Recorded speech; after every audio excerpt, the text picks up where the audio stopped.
நாட்டில் மழைக்கால பயிர் சாகுபடி குறைந்துள்ளதாக மத்திய வேளாண் அமைச்சகம் தெரிவித்துள்ளது.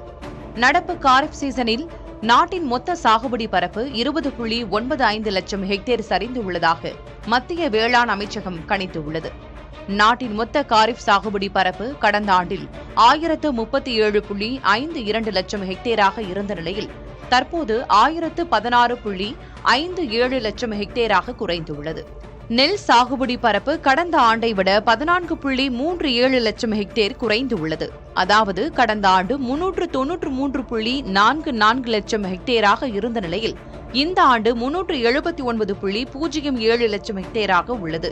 பயறு வகைகள் சாகுபடி கடந்த ஆண்டு 108.49 லட்சம் ஹெக்டேராக இருந்த நிலையில் 108.14 லட்சம் ஹெக்டேராக சற்று குறைந்துள்ளது. கரும்பு சாகுபடி பரப்பு கடந்த ஆண்டு 58.62 லட்சமாக இருந்த நிலையில் தற்போது 58.31 லட்சம் ஹெக்டேர் ஆகியுள்ளது.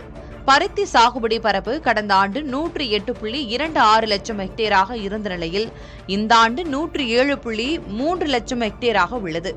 எண்ணெய் வித்து சாகுபடி பரப்பு கடந்த ஆண்டு 185.36 லட்சம் ஹெக்டேராக இருந்த நிலையில் தற்போது 184.46 லட்சம் ஹெக்டேராக உள்ளது.